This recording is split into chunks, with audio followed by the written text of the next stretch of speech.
Mari kita bersatu dalam doa.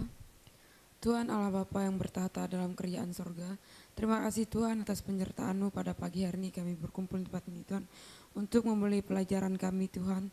Kau berkati Tuhan Pak Dani yang akan mengajar kami Tuhan, Kau berkati juga kami di tempat ini yang mendengarkannya Tuhan, agar pelajaran yang disampaikan tidak berlalu begitu saja, melainkan bisa kami pahami dan kami simak dengan baik. Kau berkati alat yang kami pakai Tuhan, agar berjalan dengan baik hanya dalam nama Tuhan Yesus. Kami berdoa dan mengucap syukur. Haleluya. Amin.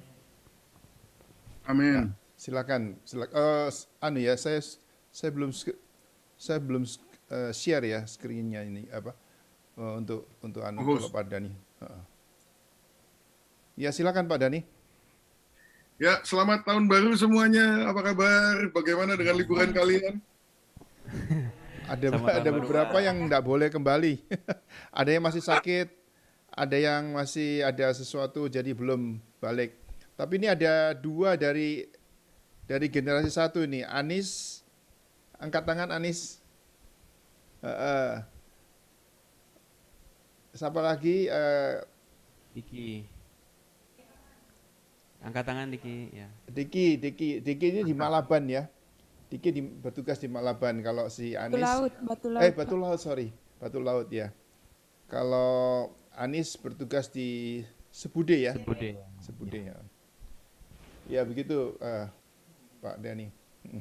Aduh, saya kepingin kalau udah nggak lockdown gini saya mau kunjungin kalian semua. Iya itu. Lalu si Anis dan dan Agape bakal tie the knots nanti ini tanggal berapa Agape? 21 Pak. 21 akan menikah. Wah, congratulations. Ya, thank you Pak. Wah, mantap sekali. Ya, dengan tegas lagi dia langsung yang jawab. 21 Pak. Semua bagus ya, ketemunya ya di sini, ketemunya di Bisom ini, si Anis yang di depan itu yang biru dan Agape waktu generasi pertama waktu itu. Wow. That's great. Okay, so puji Tuhan, kita akan melanjutkan pelajaran homiletics kita hari ini, dan let me share my screen. Hari ini, oke.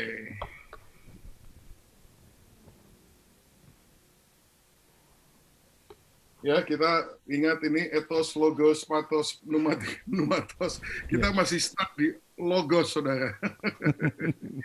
Masih stuck di logos, belum selesai ini. Tapi hari ini kita akan bicara tentang conclusion atau penutup. Kita udah bicara tentang fondasi, pembukaan.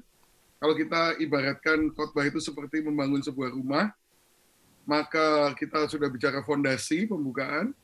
Kita bicara tentang kerangka, materi, jendela, ilustrasi. Hari ini kita ngomong penutup atau atap gitu ya, ibaratnya atap.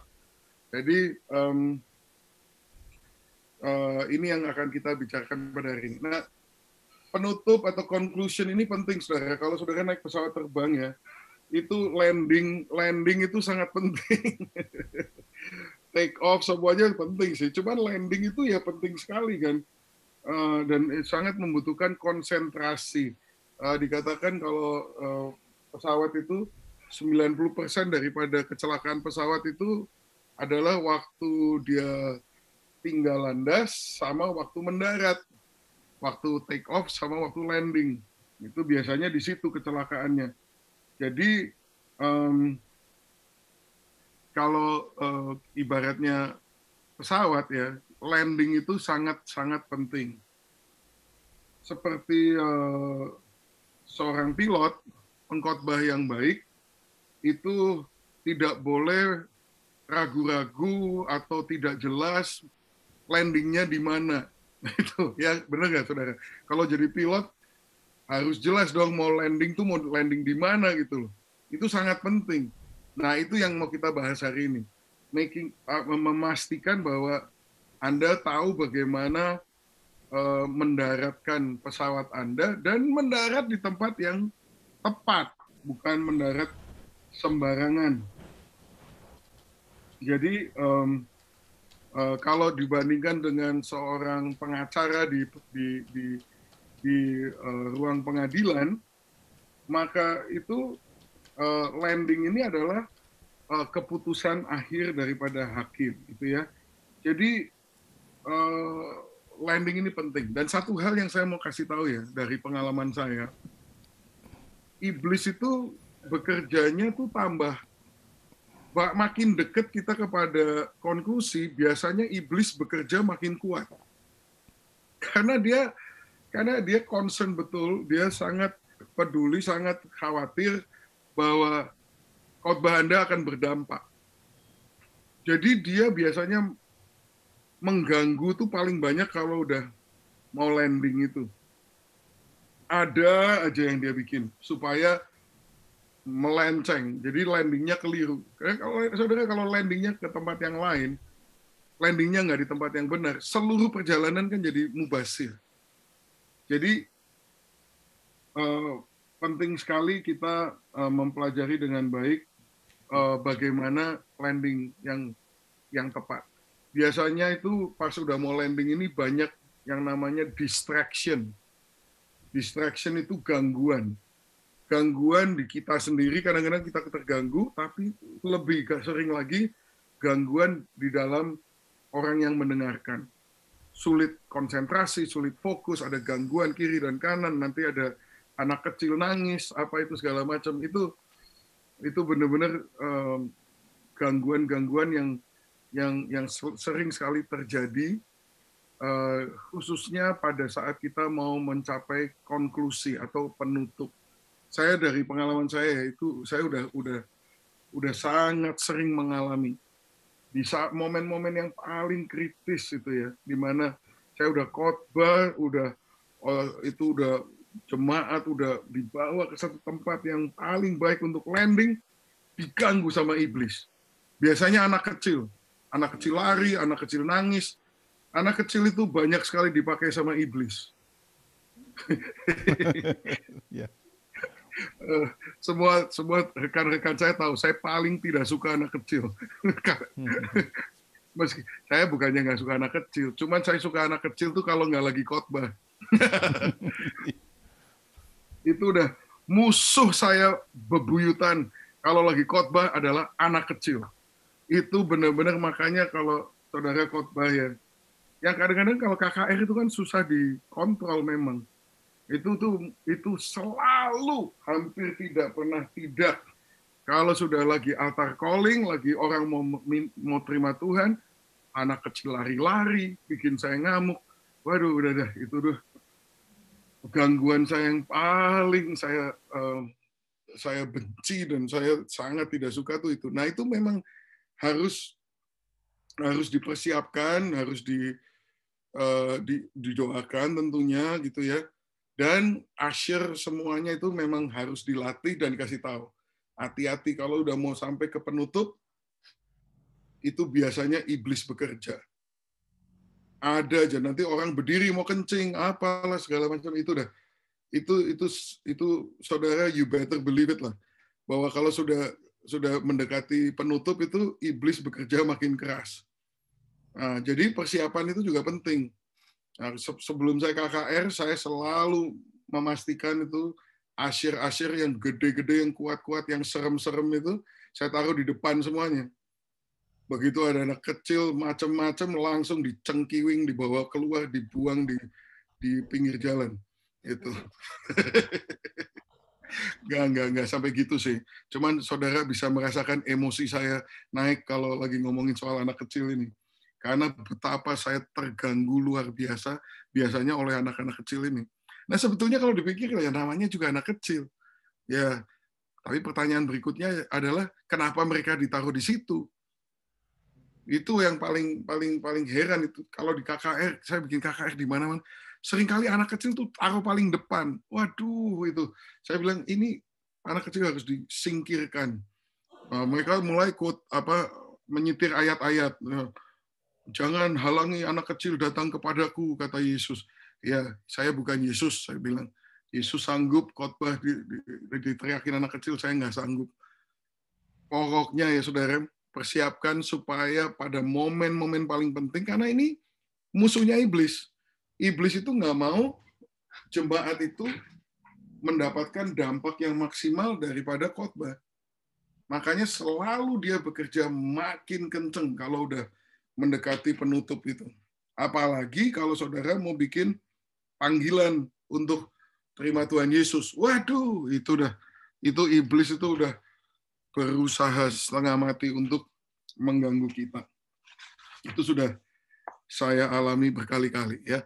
Jadi penutup itu adalah seperti atap. Jadi fondasi, pembukaan, kerangka, ya, materi, jendela itu ilustrasi, memberikan pencerahan, dan penutup itu untuk semuanya itu jadi, itu adalah atap. Nah, penutup itu bukan hanya penerapan, bukan hanya aplikasi. Penerapan itu semestinya sudah terjadi sepanjang khotbah. Ya. Sepanjang khotbah harus banyak poin-poin penerapan. Setiap bagian daripada khotbah Anda harus banyak sekali. Ini penerapannya gimana? Ini penerapannya gimana? Jangan nunggu sampai terakhir baru mau bikin aplikasi. Ya, itu penting sekali. Jadi kedua ini penutup itu harus mencapai tujuan dari khotbah. The purpose of the sermon. Tesis daripada khotbah Anda itu harus tercapai di penutup. Jadi sebetulnya penutup itu mirip sekali semestinya dengan pembukaan. Karena waktu pembukaan Anda memberikan tesis itu kan, dengan deklarasi, dengan proposisi, itu sebetulnya saudara sudah memberikan tujuan daripada khotbah Anda. Nah, ini harus ditutup dengan baik. Kembali kepada poin yang itu. Jangan saudara memberikan pembukaan, kita akan bicara tentang iman, 3 langkah iman. Waktu penutupan, karena itu saudara, kesimpulannya kita harus bersyukur. Waduh, nggak bisa begitu. Itu namanya tidak menutup dengan baik. Penutup itu harus mencapai tujuan dari khotbah. Tujuan dari khotbah itu kan diberikan waktu permulaan itu. Nah, jadi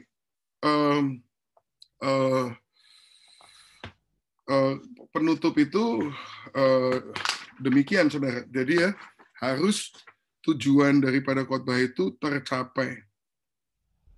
Nah, penutup adalah kata-kata terakhir dari khotbah yang dibawa pulang oleh pendengar. Jadi penting sekali. Penting sekali, karena penutup itu adalah hal yang terakhir yang mereka bisa dengar. Nah, saudara, nggak ada orang bisa dengar khotbah terus ingat semuanya, itu nggak ada. Nggak ada. Jadi penutup itu Anda harus persiapkan dengan sangat baik supaya tidak ada hal-hal yang nggak perlu ada di situ. Di dalam penutup itu hanya hal-hal yang terpenting yang merupakan kesimpulan daripada tujuan khotbah Anda. Jadi harus benar-benar dipersiapkan dengan baik. Karena itu yang dibawa pulang sama orang. Jadi kalau tadi saudara memberikan pencerahan atau pewahyuan tentang beberapa hal begitu ya, itu harus kembali ditampilkan di dalam penutup. Penutup itu harus kuat, nggak bisa lemah, nggak bisa cuma ngomong biasa-biasa ke kiri ke kanan. Ya puji Tuhan, terima kasih saudara. Memang puji Tuhan, kita semua diberkati. Itu kayak gitu, ngomong kayak gitu nggak boleh saudara. Penutup itu harus das, gitu ya, kuat, harus kuat. Dan ya penutup itu makanya penutup harus dipersiapkan dengan baik. Nah, penutup sebagai atap harus mencakup semua yang sudah dibangun. Jadi saudara bayangkan kalau saudara membangun rumah seluas 500 meter yang bentuknya seperti huruf L, gitu, misalnya gitu. Nah, ya atapnya harus sesuai. 500 meter persegi juga, bentuknya juga L juga, nggak bisa bentuknya lain. Nanti ada bagian yang nggak ketutup. Atau bangunannya 500 meter, atapnya cuma 300 meter. Lah ya nggak bisa begitu. Penutup sebagai atap harus mencakup semua yang sudah dibangun. Nah, kalau misalnya saudara nggak mau menutupi semuanya, ya yang bagian itu semestinya tadi tidak dikhotbahkan. Itu ya. Jadi penutup itu harus dipersiapkan dengan baik. Saudara harus melihat kembali seluruh isi khotbah saudara. Saudara pastikan penutup itu mencakup semuanya dan menampilkan secara khusus pencerahan-pencerahan yang terpenting di dalam khotbah saudara. Ya. Konklusi atau penutup itu harus singkat dan tidak bertele-tele. Sangat memfrustrasikan orang kalau saya pernah nggak naik pesawat udah mau landing terus nggak jadi muter-muter katanya airportnya penuh terus saudara belum bisa landing itu nyebelin sekali itu saudara karena udah mau landing kok nggak landing gitu. Nah itu saya sering sekali ya, pengkhotbah yang suka begitu, saudara. Jadi udah khotbah, jelas sebetulnya khotbahnya. Poinnya 3 poin, 1, 2, 3. Pas mau menutup itu bisa cerita sesuatu yang lain. Bisa mengambil jurusan lain, kemudian ngomongin bahan lain. Jadi orang itu istilahnya keselimur. Tadinya udah digiring dengan satu pemikiran yang baik tentang tujuan dari khotbah itu, pas penutup, malah dikasih bahan yang baru gitu loh. Nah itu nggak boleh begitu. Penutup itu harus singkat, tidak bertele-tele, itu ya.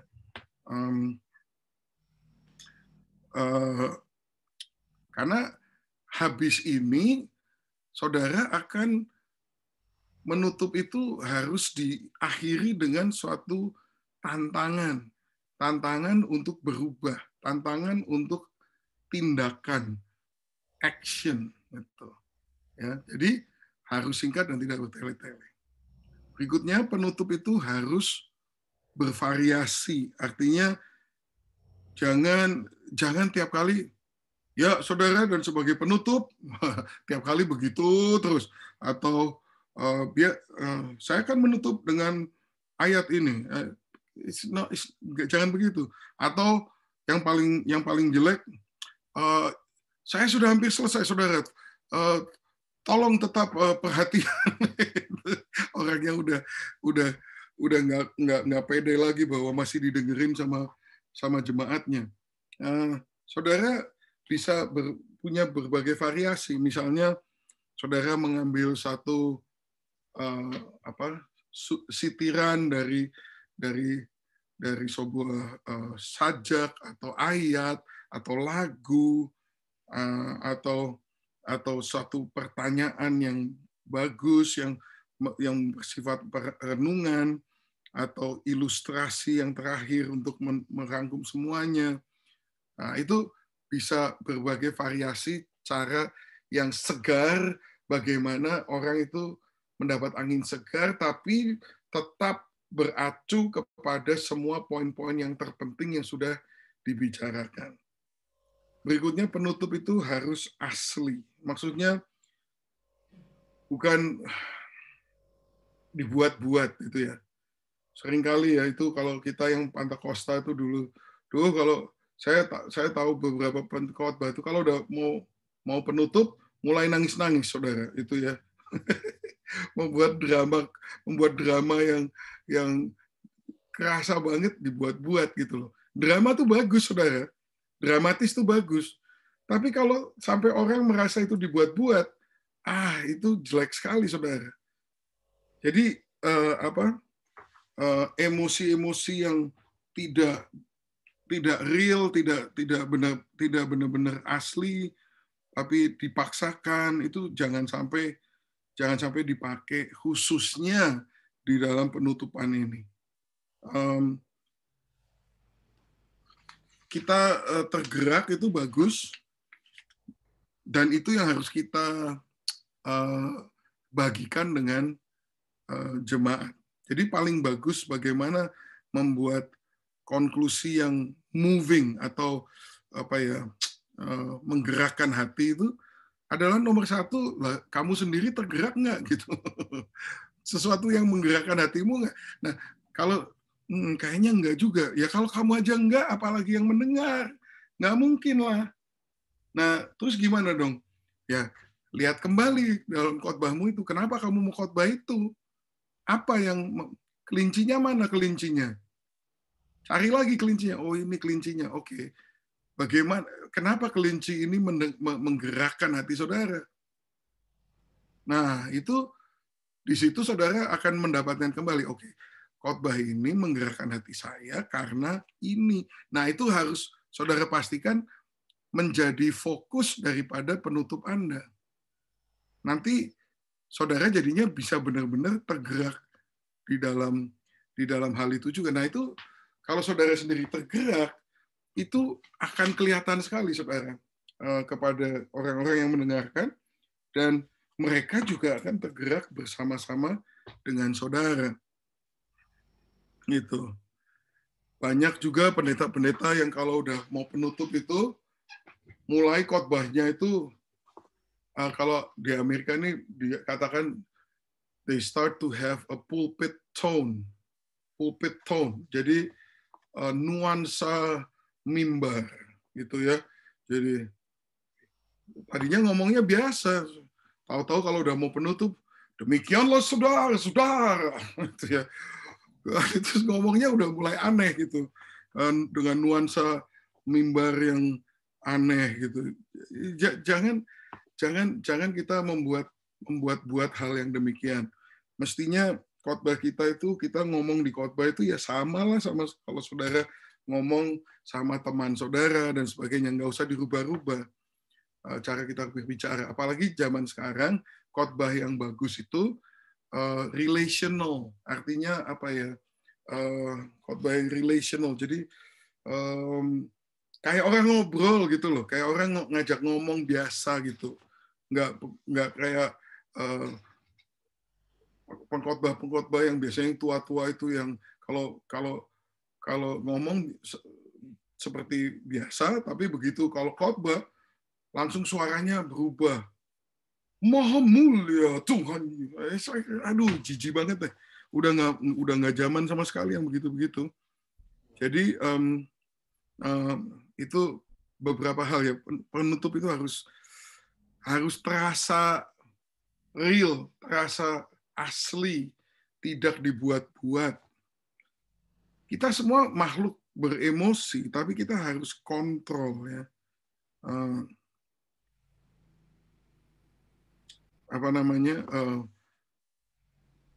Bahkan ketika kita tergerak, kita memang mesti membagikan itu kepada, tapi kita harus tetap kontrol. Kadang-kadang kalau kita terlalu emosi, itu meskipun itu real buat kita, seringkali itu juga kelihatannya malah jadi palsu juga. Jadi kita memang tetap harus mengontrol semuanya ini. Berikutnya, penutup itu harus bersifat pribadi atau personal gitu ya. Jadi kita tidak khotbah secara umum gitu ya. Meskipun kita berbicara di hadapan umum, pas penutupan itu orang harus merasa bahwa khotbah ini ditujukan kepada saya pribadi. Contohnya Nabi Nathan sama Daud. Itu kan tidak ada keraguan. Kamulah orangnya, kata si Nathan itu.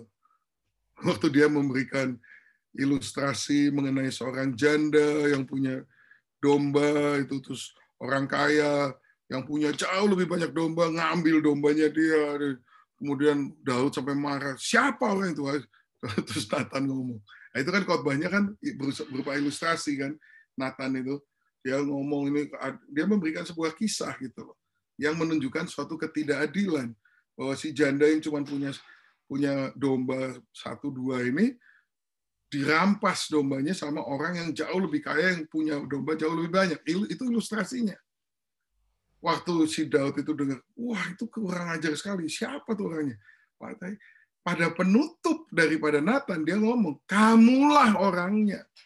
Artinya, itu bersifat pribadi. Itu bersifat pribadi. Martin Lloyd Jones, di sini seorang preacher yang sangat terkenal mengatakan begini, penutup itu bukan penutup kalau tidak membuat orang mengambil keputusan. Conclusion is not a conclusion unless it brings people to decision. Jadi memang kita bisa khotbah kepada banyak orang, tapi waktu penutup, pribadi demi pribadi harus bisa merasakan bahwa khotbah ini ditujukan kepada saya, dan saya harus mengambil suatu keputusan pada saat ini juga, gitu ya. So, jadi kita ini harus secara berani, dengan setia, tapi juga dengan sopan, gitu ya, membawakan kebenaran itu kepada intelek, emosi, dan kehendak daripada setiap pendengar yang ada. Dan tidak boleh ada satu keraguan bahwa setiap pendengar itu bertanggung jawab di dalam hal yang saudara bicarakan.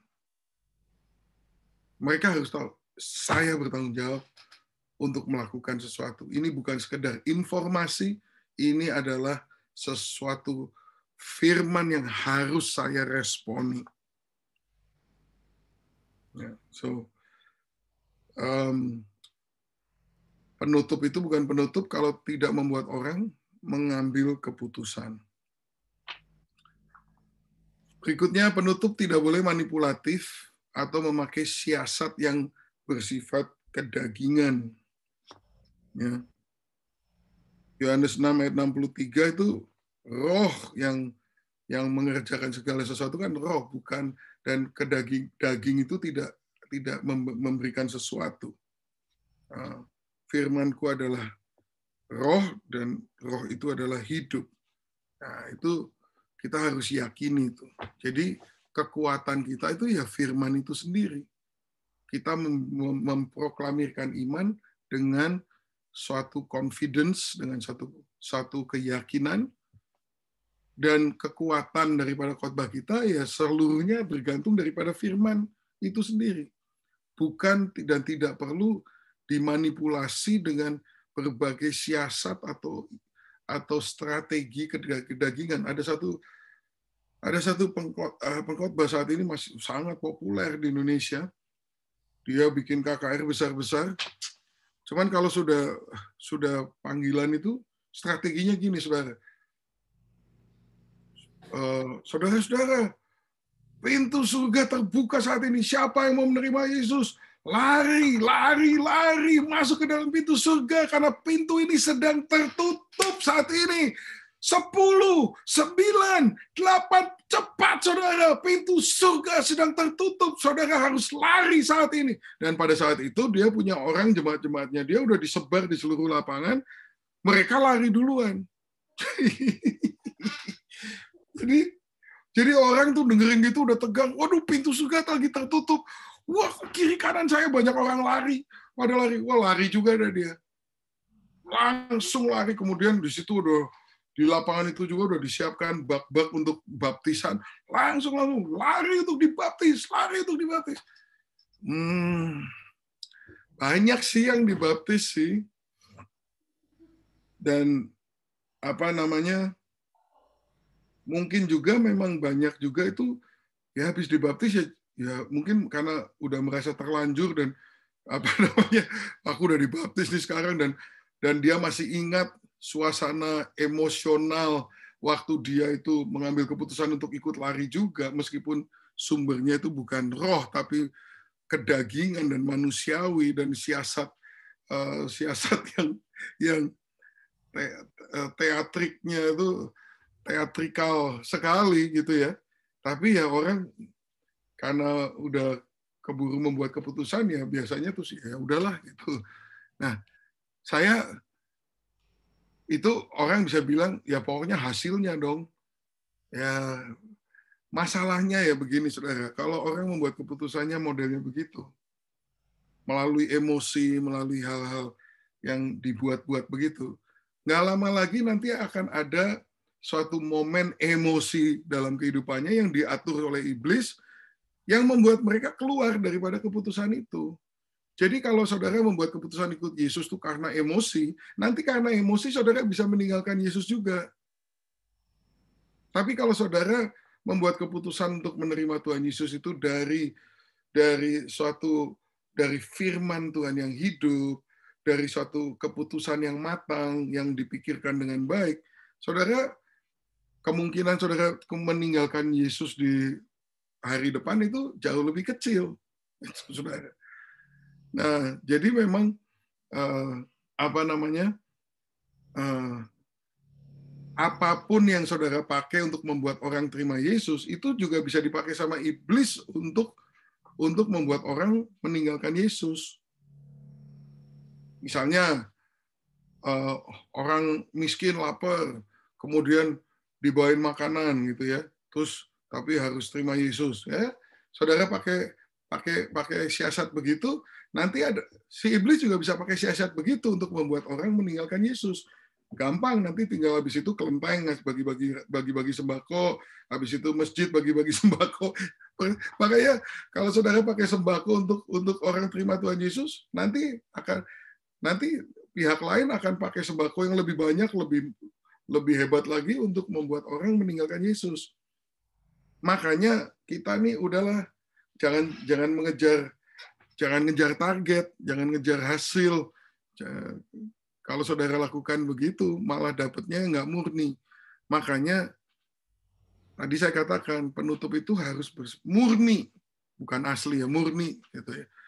Dan tidak boleh manipulatif atau memakai siasat yang kedagingan. Itu yang pengkhotbah yang saya ngomong ini, wah, kalau saya sebut namanya nggak ada orang nggak tahu.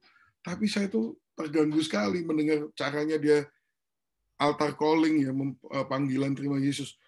Orang-orangnya dia itu, orang-orang gerejanya dia tuh disebar, ditaruh di lapangan itu, udah dikasih tahu nanti kalau saya suruh lari, kamu lari duluan sebagai pancingan gitu loh, supaya nanti yang lain jadi pada lari ke depan juga. Masa sih begitu ya? Saya kok ada kesan fake ya, fake.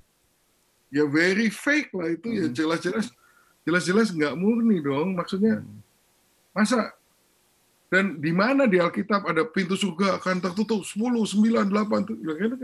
Emangnya dia yang tukang jaga pintunya surga? Kenapa begitu? Dan itu kan semua taktik-taktik manusiawi yang memang kelihatannya bisa berhasil. Keberatan saya hanya satu. Taktik yang kamu pakai kalau bukan berasal dari Tuhan akan dipakai sama iblis juga gitu loh. Jadi itu yang tidak baik. Ya. Berikutnya ini penutup itu harus benar-benar menutup. Nah, ini kalau di Afrika, pada saya udah nutup, pendetanya, pastornya maju ke depan untuk menutup, mulai khotbah lagi dia. Mulainya biasanya mengulang khotbah saya. Aduh, udah minta ampun. Penutup itu harus benar-benar menutup supaya berhenti, selesai. Gitu. Jadi yang terakhir jangan berikan tempat buat iblis. Itu tuan rumahnya lagi semangat tuh Pak. Lagi semangat tuh pendeta tuan rumahnya itu. Lagi semangat sama Pak pendeta. Jadi khotbahnya Pak Dhani diulang lagi. Ya, terus dibumbuin sama punyanya dia sendiri. Aduh, udah. Khotbah saya udah bagus-bagus, selesai pendek gitu ya. Sama dia diulang tambah jelek, udah gitu dibumbuin sama punyanya dia sendiri. Terus jadinya kayak punyanya dia. Aduh, udah benci banget. Suka-duka. Itu you don't know how often that happen. Oh my gosh. Sering sekali. Yeah. Anyway, Jangan berikan tempat bagi iblis, itu maksudnya gini. Saya udah bilang kan dari permulaan. Iblis itu akan bekerja makin gencar. Pada saat saudara hampir mengakhiri khotbah saudara, iblis itu makin gencar kerjanya. Makin. Nah, dia itu akan nanti membelokkan atau menyelewengkan di tempat di mana saudara mau landing. Itu selalu dia begitu. Nah, jadi saudara harus berpikir dulu, ini saya bakal khotbahnya ke sini, saya landingnya ke sini, kira-kira iblis ini apa yang akan dia lakukan? Misalnya gini, saudara khotbah tentang dosa. Ya itu kan kesannya negatif kan? Orang lagi ngomong dosa ini, dosa ini. Nah, waktu saudara pikirkan konklusi, saudara harus antisipasi. Ini kalau saya ngomong dosa. Ini iblis akan lakukan apa? Iblis itu akan membuat orang itu putus asa atau jadi benci karena merasa dituduh kan. Nah, jadi saudara harus antisipasi. Oh, kira-kira mungkin banyak orang yang udah tadinya waktu pertama kali saudara menyebutkan tentang dosa berapa kali, dia merasa tertemplak. Dia merasa, oh ya itu aku. Tapi terakhirnya nih, kemungkinan besar strategi iblis membuat orang ini begitu merasa tertekan sehingga dia mengatakan, udahlah, nggak ada gunanya. Atau, ini pendeta ngomong aja gini. Aku malah memberontak dia. Nah, saudara harus pikirkan, kira-kira yang bisa diselewengkan sama iblis itu gimana? Oke, kalau begitu, sebelum sempat dia lakukan itu, saudara yang harus mengantisipasi. Jadi saudara memblokir pukulan iblis sebelum dia mulai memukul. Caranya, saudara sudah dosa ini, saudara memberikan tuduhan demi tuduhan supaya orang merasa, aduh aku perlu bertobat, aduh aku ini salah, aku ini sangat. Nah ini kalau dalam penginjilan kan memang begini, saudara. Saudara tidak bisa memberikan jalan keluar kepada orang yang tidak merasa tersesat. Jadi banyak penginjil bilang begini, yang paling susah di dalam khotbah penginjilan itu bukan menyelamatkan orang, tapi membuat orang tersesat. Itu yang susah. Maksudnya gini, the hardest part of evangelism is not to get people saved, but to get people lost. Maksudnya itu adalah menyadarkan bahwa orang itu sedang tersesat, menyadarkan bahwa orang itu membutuhkan pertolongan.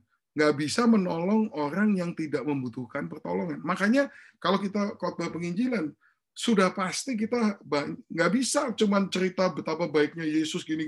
Orang nggak merasa, aduh, kasihan ya Yesus ya, ngapain gitu. Baik banget gitu. Cuman gitu doang. Ditawarin juga, ya nggak ada kebutuhannya. Orang harus dibuat ngerti dulu bahwa kamu ini masuk neraka, tahu nggak? Gitu loh. Kamu ini berdosa, kamu nggak layak masuk ke dalam surga. Ya, jadilah kudus seperti Bapakku adalah kudus. Lu nggak ada harapan lu. Kamu nggak bakal, tanpa kekudusan kamu nggak bisa melihat kepada Tuhan aja nggak bisa kalau tanpa kekudusan. Lu kudus apa enggak? Kudusnya seperti apa? Kudus seperti Bapakku adalah kudus. Nah, lu mati deh lu.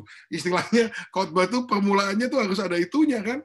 Kalau khotbah penginjilan, you have to get people lost. Anda harus menyadarkan bahwa orang itu terhilang. Baru jadi mereka merasa, aduh celaka deh, aduh gawat deh. Nah, di saat itulah saudara baru bisa menawarkan jalan keluar atau solusi. Nah, kalau sampai akhir saudara nggak memberikan yang negatif, nggak memberikan sesuatu yang positif, Anda akan kehilangan pendengar saudara karena mereka putus asa atau memberontak atau udah.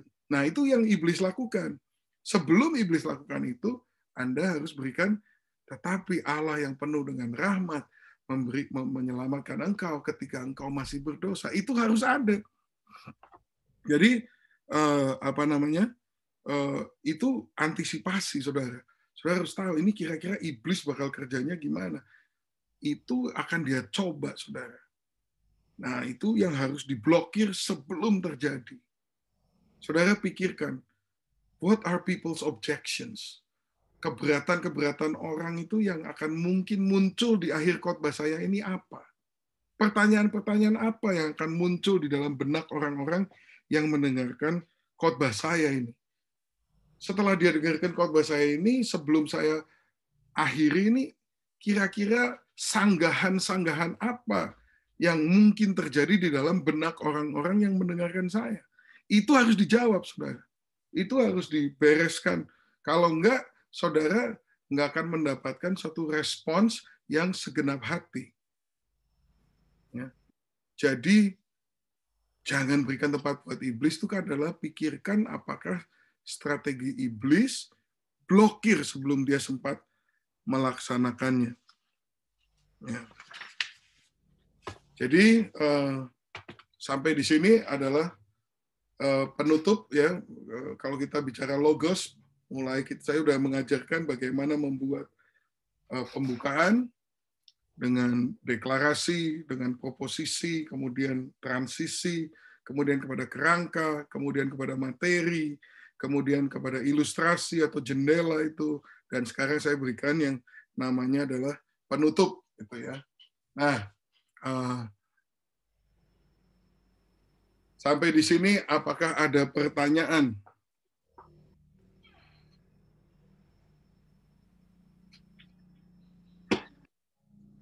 Agak cepat ya tadi ya, mungkin semuanya itu. Pak David, itu apa PowerPoint saya di-share sama mereka nggak?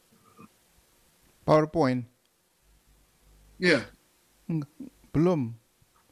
Nah, mereka bisa nyatet poin-poin ini kan tepat tadi. Kalau enggak, mungkin Pak Dani bisa kasih PowerPoint-nya, nanti saya sebarkan mereka. Oke.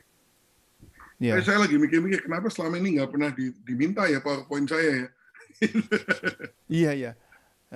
Saya pikir ya cuma ya, jadi tayangkan aja. Tapi kalau bisa diberikan lebih bagus. Iyalah, dibagikan supaya kalau enggak kan ini poin-poinnya banyak. Jujur. Banyak sekali, betul. Kemana? Itu kalau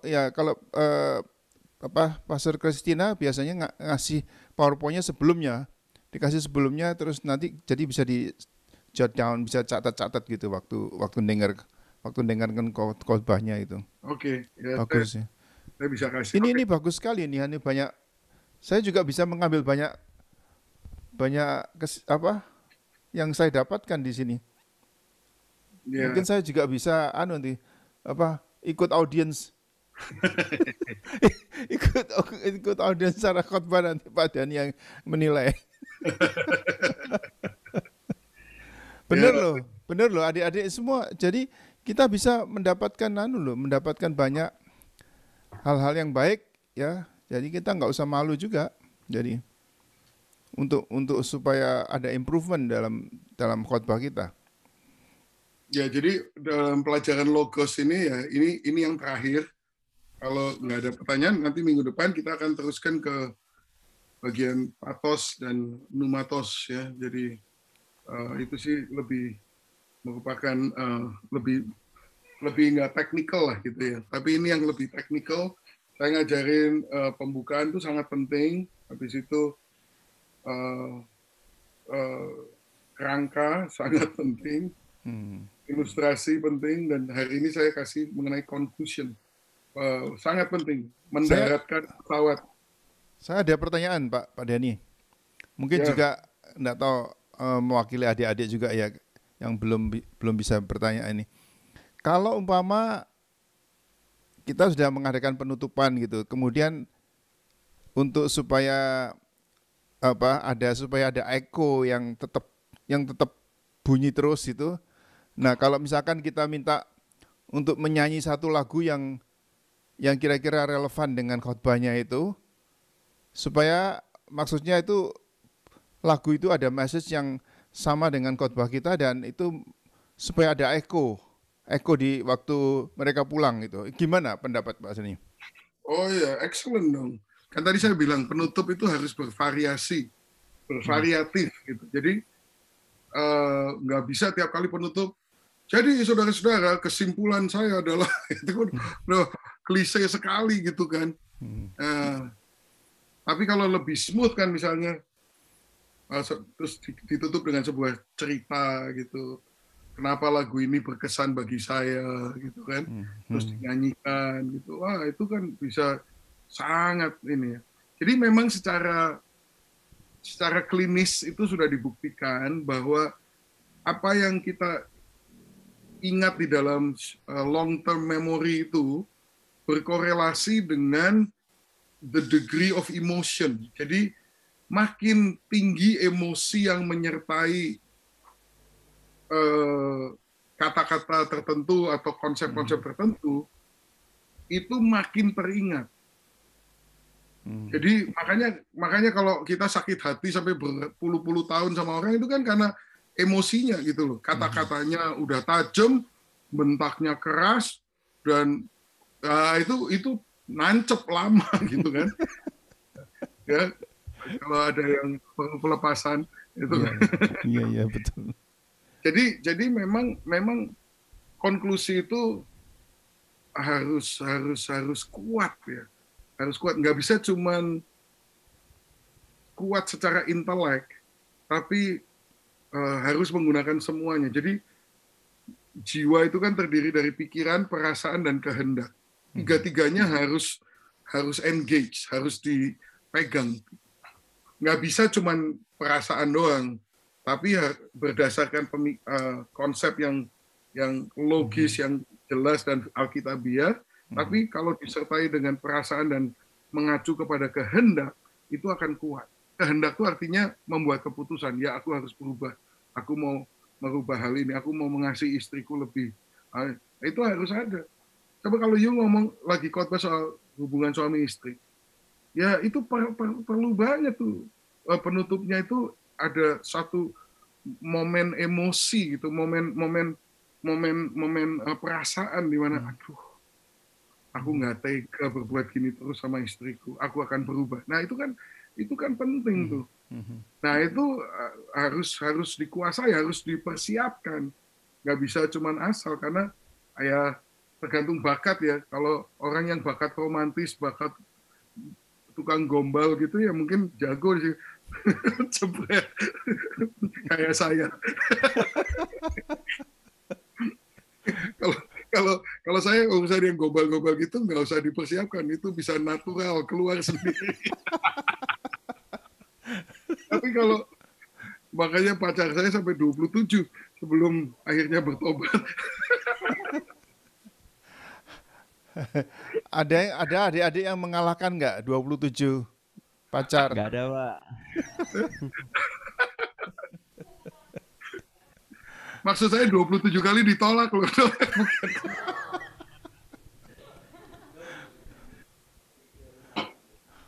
Ya. Dulu waktu SMA, pacar saya itu minimum sekaligus tuh 3. Satu yang diapelin hari Jumat, satu diapelin hari Sabtu, satu yang diapelin hari Rebo. Ya. Karena perlu variatif. Yang ini seneng kesenian, pemusik. Yang ini lebih seneng yang pecinta alam. Yang ini. jadi semua ada. Kalau saya nggak bertobat, aduh nggak tahu deh. Tapi ya, maksud saya semuanya ini adalah begini. Dalam penutupan atau konklusi itu harus kuat gitu ya. Harus nancep di kepala orang. Makanya pakai lagu, pakai puisi, pakai something itu, pakai cerita itu yang paling efektif. Apalagi jadi ilustrasi yang paling powerful simpen buat terakhir.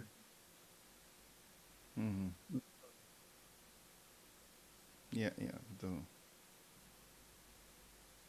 Contohnya ya, itu ya, kalau saya khotbah saya yang saya udah pakai di sini sebagai ilustrasi kan, mengenai orang yang kerja jam 6, jam 9, jam 12, gitu loh, ya kan? Kan intinya kan itu kan kasih yang mula-mula kan. Akhirnya kan saya selalu tanya, kamu mau kerja jam berapa gitu kan? Karena waktu saya yakinkan dulu orang itu tahu bahwa upahnya sama. Tapi nanti di tengah-tengah khotbah kan saya switch. Kamu orang upahan atau kekasih? Kamu orang upahannya Tuhan atau kekasih Tuhan kan. Nah, nanti terakhir kan saya kasih tanya lagi, kamu mau kerja jam berapa dong? Semuanya pasti ganti berubah kan. Aku nggak mau kerja jam 5 sore, aku mau kerja yang jam 6 pagi karena aku ini bukan orang upahan, aku mengasihi Tuhan. Itu biasanya saya akhiri dengan lagu ini, Pak David. Lovely are your dwelling places. Ya. Thirsty I come after you. And then ini kata-kata ini yang saya cari. Jesus, my joy, my reward. Nah, kan Jesus is my reward. Nah, di situ sangat tepat dengan khotbahnya karena saya bukan orang upahan. Saya ini melakukan ini semua karena cinta Yesus. Makanya Jesus my joy, my reward itu loh. Nah, itu nancep itu Pak David pakai lagu itu. Iya, betul. Saya juga senang gitu karena kadang-kadang lagu itu bisa nancep terus di pikiran orang itu. Sampai puluhan tahun akan datang masih nancep terus. Wah, waktu khotbah itu dia ngambil lagu itu. Ya, itu efektif sih, efektif. Apalagi kalau musik itu kan very powerful ya untuk membawa perasaan orang. Makanya 95% iklan itu kan pakai musik. Kalau coba lihat di TV deh. Semua iklan itu kan pakai musik. Karena musik itu memang mempunyai kekuatan untuk melekatkan kesenangan kita kepada sesuatu. Musik itu mempunyai kekuatan untuk melekatkan kesukaan kita kepada sesuatu. Makanya lagu cinta, lagu apa itu kan semuanya begitu. Makanya semua iklan, advertisement, semuanya pakai musik. Itu sebetulnya kan musik itu diciptakan oleh Tuhan untuk sebagai fasilitas penyembahan. Betul. Karena kalau kita mau nyembah Tuhan itu jauh lebih gampang pakai musik. Coba you ngomong dengan segenap perasaan, haleluya 12 kali. Haleluya. Haleluya. Haleluya. Haleluya. Baru 4 kali aja udah diketawain orang. Tapi kalau kita langsung haleluya, haleluya, haleluya, haleluya, lain kan berasanya lain banget. Betul. Makanya your point is it's true. Ya, pakai musik itu bagus. Makanya saya sering sekali ya pas khotbah kalau udah terakhir saya kan selalu panggil musik ke depan supaya saya bisa langsung bawa penyembahan supaya melekatkan hati orang kepada Tuhan Yesus gitu. Atau kalau saya khotbah tentang komitmen kepada Tuhan apa saya sering sekali pakai lagu itu loh Pak David yang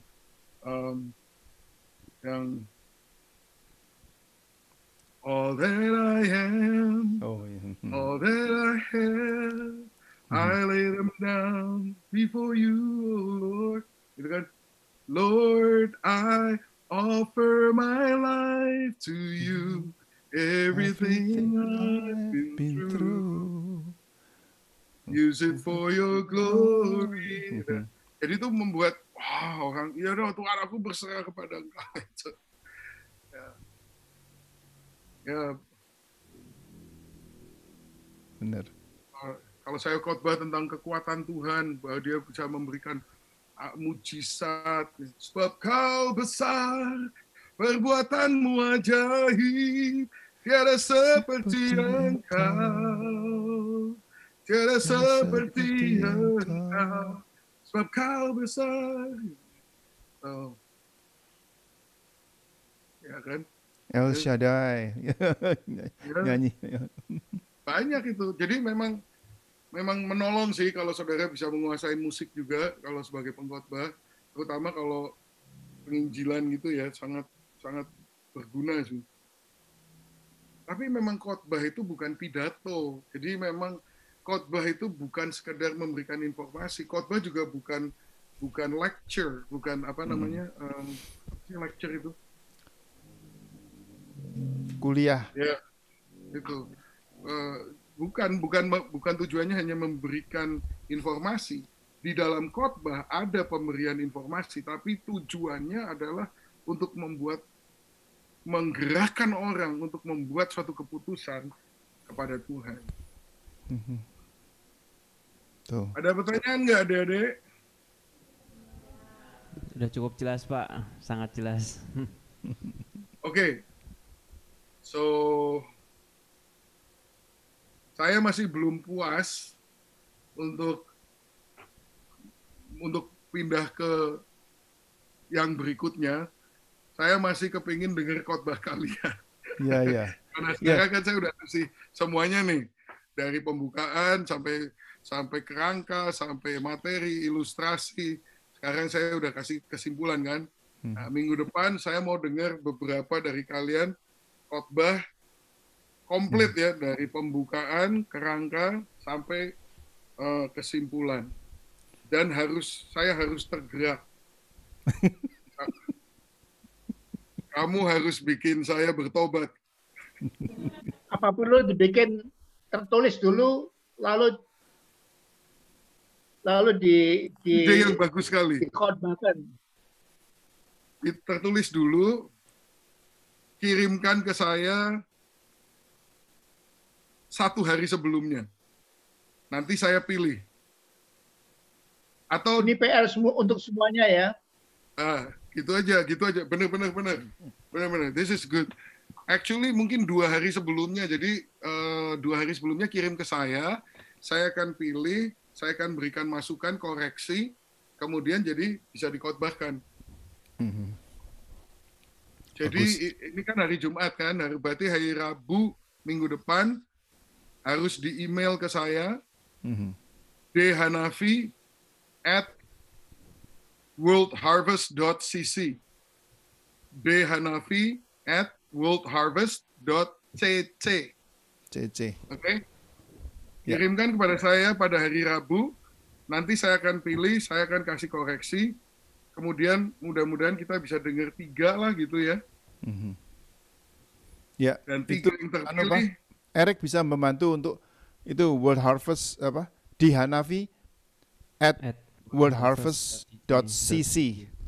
CC. Saya tunggu email. Bagus sekali Pak Jonathan. That's a great idea. Karena buat yang terbaik, singkat, padat, gitu ya. Dan ini saya akan baca satu-satu semuanya. Saya bikin kerjaan buat diri saya sendiri, gara-gara Pak Yonatan. Tapi saya ini kepingin sekali kalian ini benar-benar belajar dan mendapatkan sesuatu dari pengajaran ini. Makanya saya kepingin ini deh, kirim ke saya janji semuanya akan saya baca dan saya akan koreksi, saya akan kasih masukan. Mau dibatasin khotbah 15 menit, 20 menit, gimana Pak? Kan kita ada waktu 1 jam 15 menit deh. Ya. Ya, bagus. 15 menit. Iya, Pak. Ya, jadi untuk sebelum kita menutup, saya mau brief Pak Dhani dulu ya. Jadi tahun ini kita sudah beli tanah bulan Desember yang lalu. Pak Jonathan dan Eric sudah ke Toho untuk menandatangani pembelian tanah 2.700 berapa meter persegi, dan kita akan bikin kampus BISOM yang menggantikan tempat ini, karena tempat ini kita nggak bisa beli, jadi kita akan pindah ke sana kira-kira 6 bulan lagi. Jadi ya mudah-mudahan nanti bulan Juni kita bisa ke sana gitu. Sudah pindah. Nah, kalau ada ide-ide dari Pak Dhani juga saya masih terima. Saya menampung ini ide-ide apa untuk supaya menjadi satu kampus yang baik, yang tidak terlalu gede tapi yang sederhana tapi cukup untuk daerah Kalimantan ini. Bangunannya udah digambar. Sedang digambar mulai. Jadi kalau ada ide-ide atau apa ya kita bisa masukkan di dalam gambar arsiteknya. Ada sketsanya. Iya, nanti akan saya kirim. Kirimkan ke saya, nanti saya kasih masukan tentunya ya. Ya. Ya. Terima kasih. Sebelum mungkin salah satu menutup doa kita. Apa Pak Dani mau menutup juga boleh kalau atau Enggak, dari mereka aja. adik-adik kita salah satu? Anis. Hah? Mari kita satu dalam doa. Anis. Bapak Surgawi, terima kasih Tuhan atas kasih karunia-Mu yang begitu luar biasa dalam hidup kami Tuhan. Di mana Tuhan tadi kami telah belajar homiletik Tuhan Yesus yang hamba-Mu sampaikan itu hamba-Mu Pak Daniel Anafi Tuhan. Bila semua ini pelajaran ini menjadi berguna untuk kami Tuhan, agar kami bisa mempraktekkan dalam pelayanan kami masing-masing Yesus. Ya Tuhan, urapi kami agar kami bisa melakukan semua ini karena kami manusia yang tidak sempurna. Engkau Allah yang sempurna Tuhan, bisa menyempurnakan kami semua di tempat ini Tuhan Yesus. Tuhan berkati pelayanan Bapak Daniel, apapun dia kerjakan Tuhan buat berhasil Tuhan. Kami nutup pelajaran ini hanya di dalam nama Tuhan Yesus Kristus. Haleluya. Amin. Terima kasih Pak Dani. Sampai have a nice weekend. God bless you semuanya, adik-adik semua. Selamat berakhir minggu. Bye. Terima kasih, Pak. Bye. Bye.